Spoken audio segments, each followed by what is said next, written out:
Initiative for Health Accountability and Transparency. You are welcome to Continuing Medical Education course on Attitudes, Medical Ethics, and Health Communication, Module 2, which is focused on medical ethics. The outline of this module includes Introduction to Medical Ethics, the principles of medical ethics, different types of ethical codes, duties and responsibilities of physician, patient bill of rights. We'll also talk about professional misconduct and malpractice, and look at disciplinary mechanisms and selected medical tribunal cases. We'll take a look at special problems in ethics and finally draw a conclusion. The learning objectives of this module is that the participants will be able to understand the definition and key issues in medical ethics, discuss the principles of medical ethics, discuss different ethical codes, discuss the duties and responsibilities of physicians, understand patients' bill of rights, understand professional misconduct and malpractice, and also be familiar with the existing disciplinary mechanisms. The participants will understand selected medical tribunal cases and draw lessons from them. And finally, understand special problems in ethics that are common in Nigeria. The practice of medicine and practice of ethics are inseparable. Clinical decisions frequently invoke an ethical decision as well, and it's safe to say that clinical decisions do often have ethical dimensions. In many instances, the ethical issue may not be readily apparent. In others, conflict may arise between ethical principles and medical decisions. And this requires the clinician to be well versed in ethical principles in order to take a guide to make medical decisions. Ethics is concerned with moral principles, with values and standards of conduct.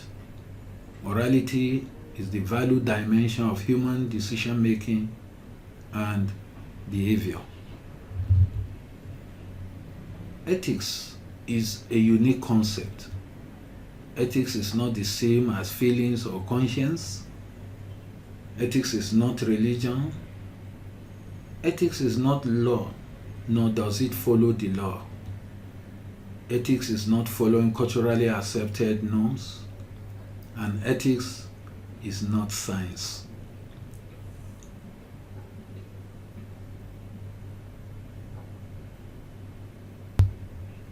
Historically, medical ethics may be traced to guidelines on the study of physicians, such as the Hippocratic Oath. A physician must recognize responsibility to patients first and foremost, as well as to the society and to other health professionals and to self. These are not laws, but standards of conduct which define the essentials of honorable behavior for the physician. Therefore, ethics are moral principles, what is good and bad. Ethics is what is right and wrong. Ethics is based on value system. Ethical norms are not universal and therefore depend on the subculture of the society. Ethics refers to standards of behavior that tells us how human beings ought to act in the many situations in which they find themselves, as friends, as parents, as children, as citizens, as business people, as teachers, as professionals, and so on and so on.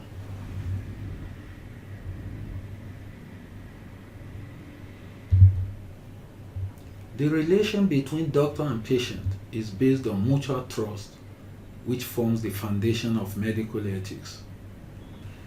However, the honors and ideas of medical profession imply responsibilities of physician extends beyond the individual to the society.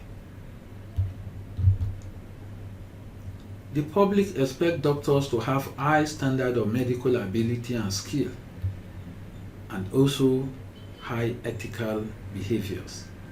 Medical ethics is not law, but closely related to law. Quite often, ethics prescribes higher standards of behavior than does the law, and occasionally, ethics require that physicians disobey laws that demand unethical behavior.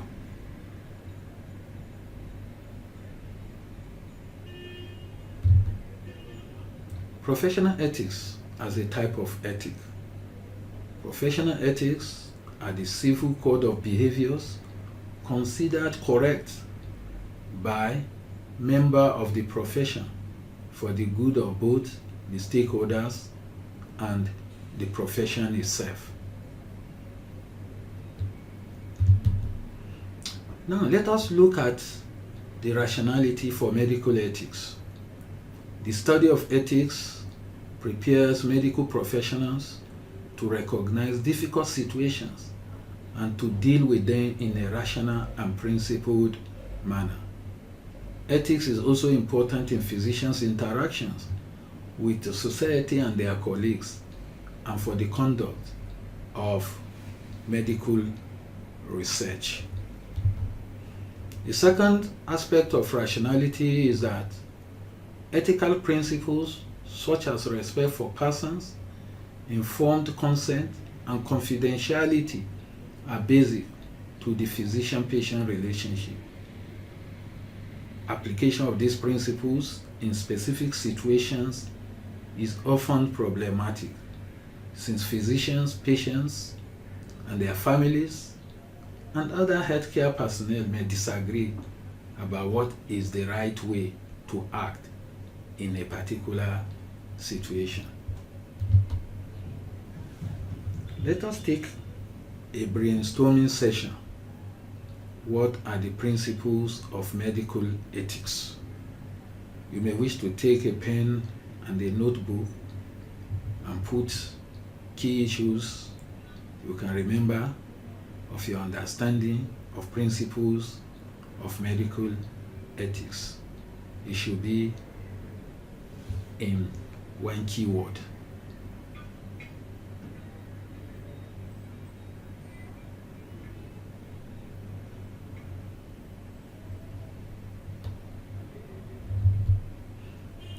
Let us now look at the principles of medical ethics. The principles are basically autonomy, beneficence, confidentiality, non-maleficence. Sometimes people add the fifth one, which is equity or justice. Let us look at them one by one. Let's start with autonomy. Autonomy means the patient's will is the supreme law. Autonomy describes the right of the patient to self-determination. The patient has freedom of thought, intention, and action when making decisions regarding healthcare procedures. For a patient to make a fully informed decision, he or she must understand all risks and benefits of the procedure and the likelihood of success. And in this regard, she requires the expert's opinion and guidance from the physician. Always respect the autonomy of the patient, freedom or right of the patient to choose. Such respect is not simply a matter of attitude, but a way of acting so as to recognize and even promote the autonomous actions of the patients. The autonomous person may freely choose loyalties or systems of religious belief that may adversely affect him. The patient must be informed clearly the consequences of his action that may affect him adversely. Desiring to benefit the patient, the physician may strongly want to intervene, believing it to be a clear medical benefit. The physician has a duty to respect the autonomous choice of the patient, as well as a duty to avoid harm and to provide a medical benefit. The physician should give greater priority to the respect for the patient autonomy than to other duties. However, at times, this can be difficult because it can conflict with the paternalistic attitude of many healthcare professionals. Consent is part of autonomy. It is necessary to seek the patient's permission before carrying out any investigation or treatment or any procedure. In the case of a child, the principle of avoiding the harm of death and the principle of providing a medical benefit that can restore the child to health and life will be given precedence over the autonomy of the child's parents as a surrogate decision makers. The second principle after autonomy is beneficence.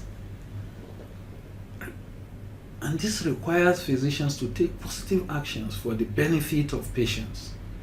Because patients do not possess medical expertise and may be vulnerable because of their illness, they rely on physicians to provide sound advice and to promote their well-being. Truthfulness is part of beneficence. The doctor must tell the truth at all times. Many patients want to know the truth. However, it should be noted that breaking unpleasant news on dreaded or feared diseases can be an ethical dilemma sometimes. In line with this principle, it promotes patient best interests by understanding patient perspective, address misunderstandings and concerns, try to persuade patients, negotiate a mutually acceptable plan of care, and ultimately let the patient decide. The physician cannot be required to violate fundamental personal values, standards of scientific or ethical practice, or the law. If the physician is unable to carry out the patient's wishes, the physician must withdraw and transfer care of the patient somewhere. Confidentiality is another key principle. Physicians must maintain the confidentiality of all personal medical and treatment information. And it is to be noted that confidentiality is based on loyalty and trust. Information to be revealed for the benefit of the patient and when ethically and legally required. And doctors must understand the procedures to follow. Another key principle is non-maleficence, what we call do no harm. Make sure that the procedure does not harm the patient or others in the society. And do no harm forbids physicians from providing effective therapies, from acting maliciously or selfishly. It provides limited guidance since many interventions also entail serious risks and side effects. Provides standard care, if no benefit, at least do not harm or make the situation worse. If benefit equals to harm, then do not intervene. Physicians are obligated not to prescribe medications they know to be harmful. Some interpret this value to exclude the practice of euthanasia, Violation of non-maleficence is the subject of medical malpractice litigation frequently. The other principle is equity or social justice. The term in a general sense means fairness. It is important to act consistently in cases that are similar in ethically relevant ways.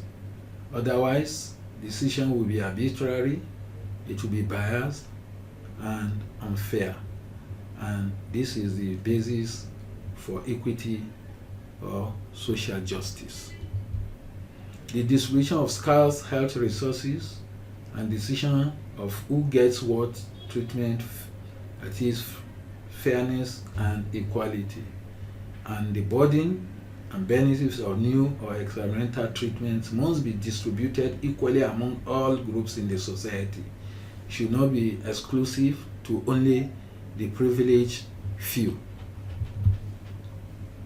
The four main areas that healthcare providers must consider when evaluating justice are fair distribution of scarce resources, competing needs, rights and obligations, potential conflicts with established legislations. Let us look at the fundamentals of medical ethics. It includes respect for persons, avoid deception, maintain confidentiality, act in best interests of patients, and allocate resources justly. This is just summary of the principles that we have highlighted in the earlier slides. Let us take a second brainstorming session, and this will be on ethical codes. What do you understand by an ethical code? And list at least 3 medical ethical codes that you are familiar with. You may wish to take a note and pen to put down in keywords medical ethical codes. What are ethical codes? An ethical code is a set of moral principles used to govern the conduct of a profession.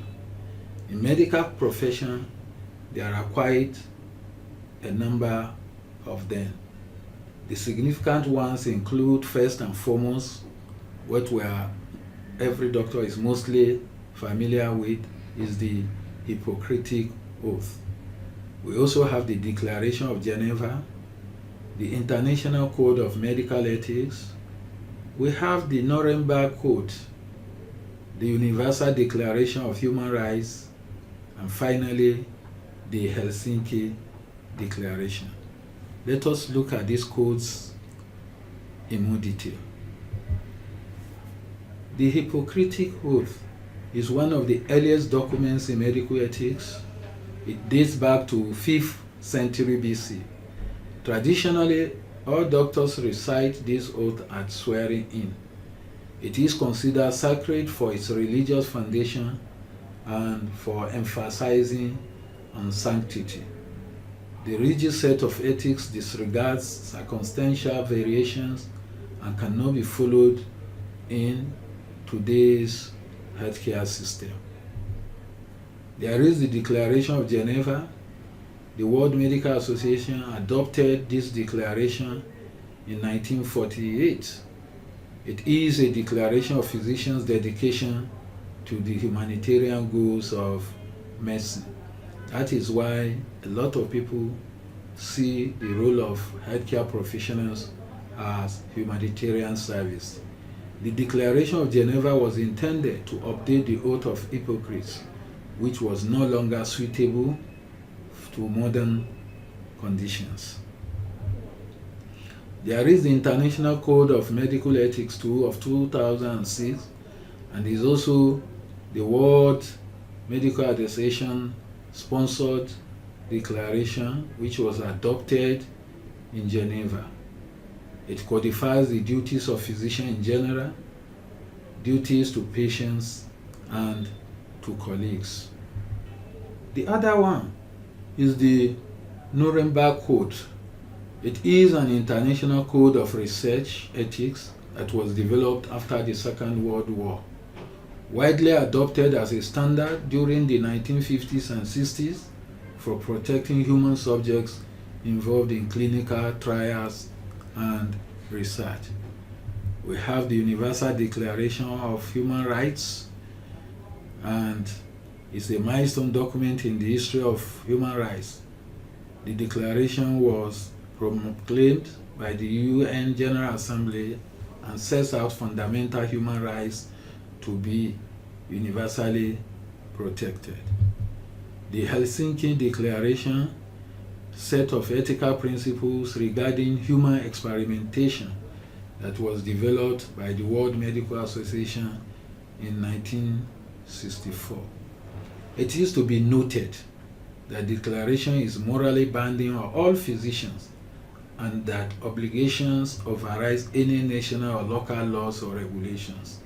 However, investigators will still have to abide by local legislation, but will be held to a higher standard that is proclaimed in this particular declaration.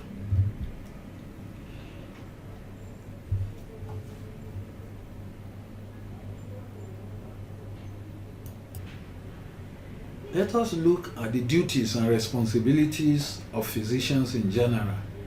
The first thing that comes to mind is character of physician. Physician should uphold dignity and honor of his profession and render service to humanity. Like we said, it's basically a humanitarian service, and a number of ethical codes have also reinforced that. Persons with recognized qualification can only practice modern system of medicine. That is, you must have qualification.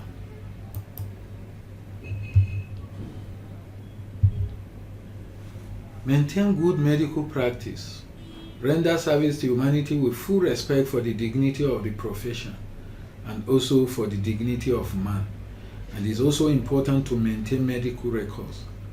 It is important to maintain medical records pertaining to his or her indoor patients for a period of 3 years, and records to be given within 72 hours if requested by patients or legal authorities, and maintain a register of medical certificates giving full details of certificate issues. Display of registration numbers is important. Every doctor has a registration number, and this must be displayed for the sake of verification. Use of generic names of drugs also important. High quality assurance in patient care. Exposure of unethical conduct that a doctor or a physician knows about, and then the payment of professional service is also very important as a key duty of a physician. Evasion of legal restrictions are important. Physicians shall observe the laws of the country in regulating the practice of medicine.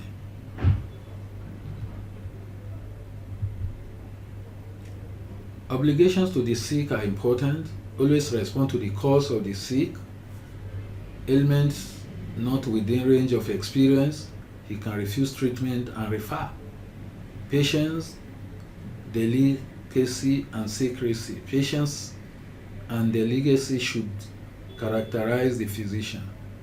Secrecy of patients to be maintained except when required by laws of the state and to protect healthy individuals. Doctors are often called to pronounce prognosis. It is important neither to exaggerate nor minimize gravity of patient's condition. Do not neglect the patients. Physician free to choose. Once undertaking should not neglect the case. Respond to requests in emergency. Avoid unnecessary consultation. Consulting pathologists, radiologists, or asking for laboratory investigation should be done judiciously, and consultation should be for patients' benefit, and we should make sure that there's punctuality in consultation. Statement should be made to the patient after consultation, and also treatment should always be after consultation. Patient referred to specialists when necessary, and fees and other charges should be reasonable. Responsibility to each other. Physicians also owns one another some responsibilities. Physicians should consider it as a pleasure and privilege to render service to colleagues and also to their immediate family dependents. Let us look at conduct in consultation. Respect should be observed towards the physician in charge of the case, and no statement or remark be made. Consultant not to take the charge of the case.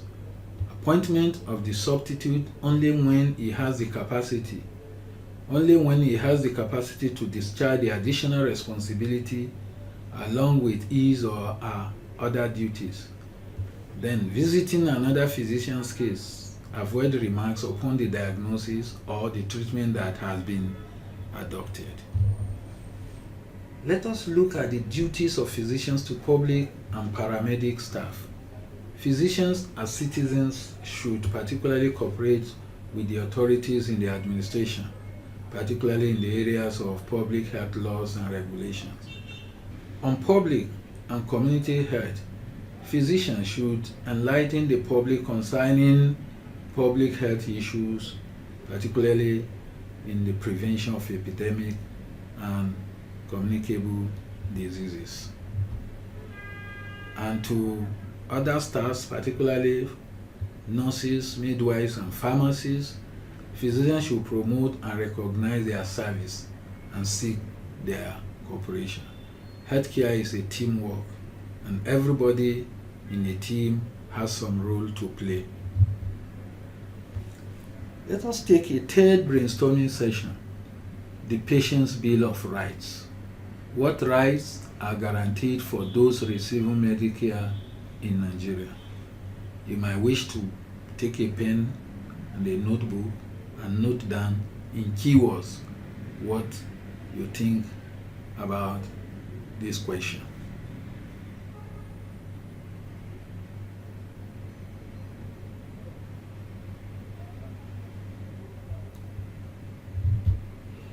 In Nigeria, the entitlements of citizens as health consumers is clearly enunciated in the Patient's Bill of Rights.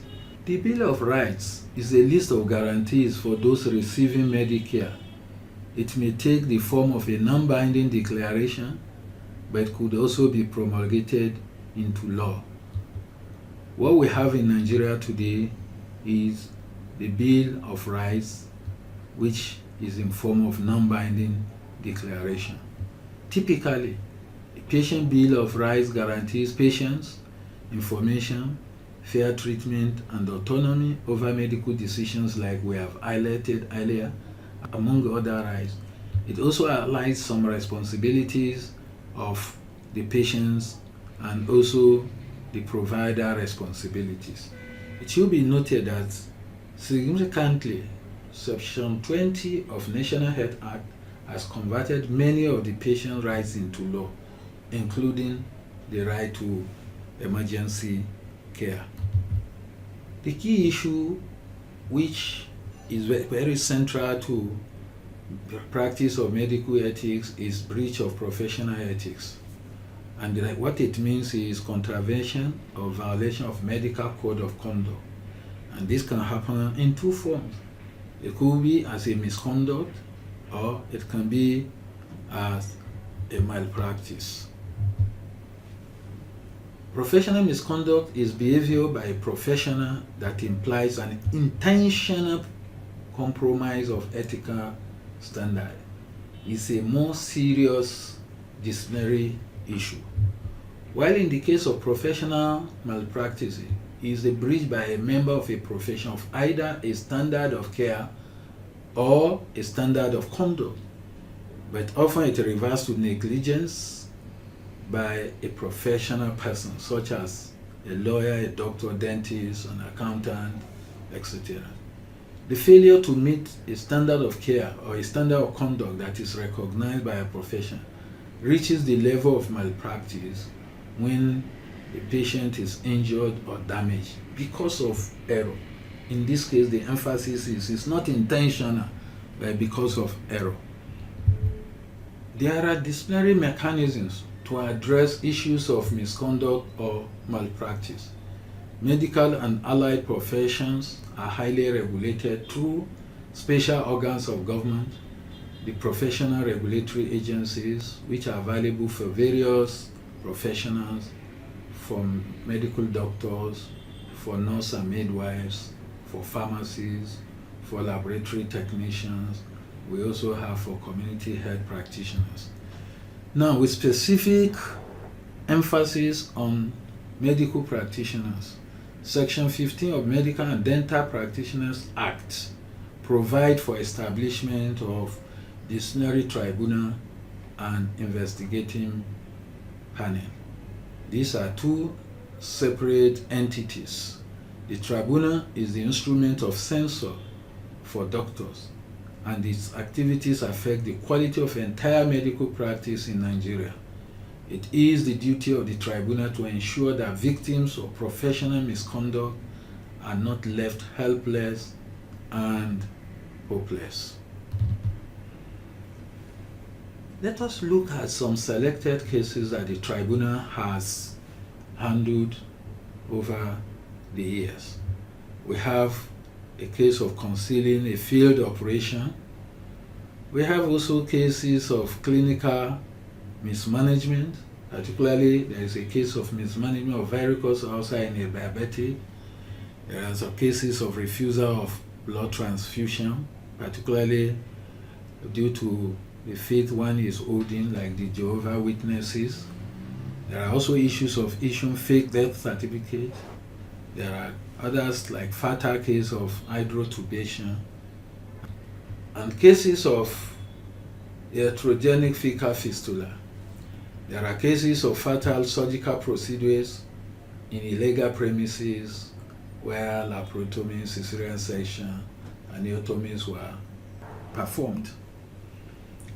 For details on these cases, you may wish to refer to Principles of Clinical Ethics and Their Legal Dimensions in Nigeria, published by SKGO and Lai Babatunde, and specifically to pages 235 to 556. Let us look at special problems in ethics in Nigeria. The first and the commonest is ethics in industrial strikes. The Code of Medical Ethics in Nigeria makes it permissible for doctors to withdraw their services in pursuit of their rights under the labor laws. However, it is necessary for doctors wishing to take this course of action to make necessary arrangements for continuing care of their patients and must give adequate notice of their intention to these patients and to the hospital authorities. The other issue is infertility and family planning. We know women in Nigeria are put under undue pressure by relatives of husbands to get baby. But we also know that a significant proportion of infertility are due to sperm deficiencies.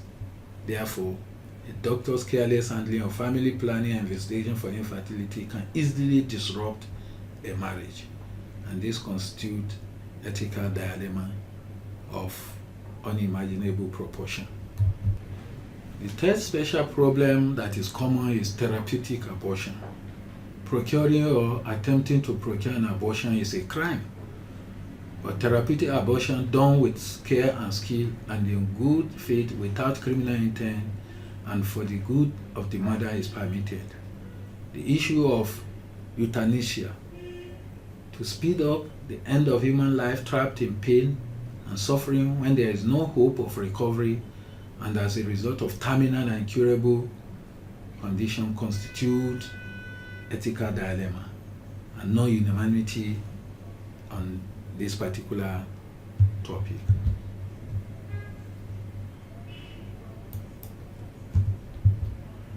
Let us look at issue of refusal of blood transfusion.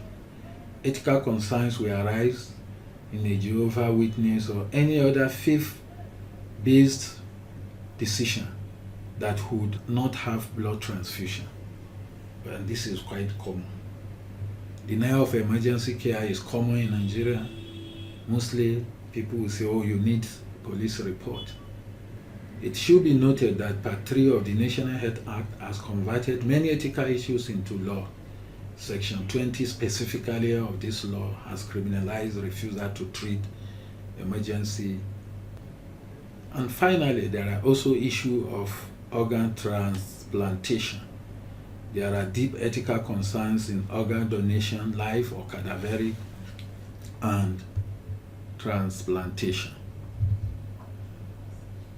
Let us take this assignment.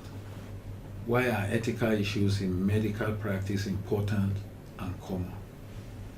Online submission to be marked EdCom assignment is recommended of not more than 500 words to be sent to iheartnigeria@gmail.com. Concluding this model, it is important to note that the practice of medicine and practice of ethics are inseparable. Clinical decisions often invoke an ethical dimension. Public at large expect doctors to not only have high standard of medical ability and skill, but also high ethical behaviors. It is the responsibility of medical and allied health professional regulatory bodies to institute acceptable standard of ethical behaviors by doctors, nurses, and other paramedical personnel. Our dream for a strong health system and better health outcomes will remain a dream unless we work for it. And working for it requires strong leadership, effective management, and also transparent governance.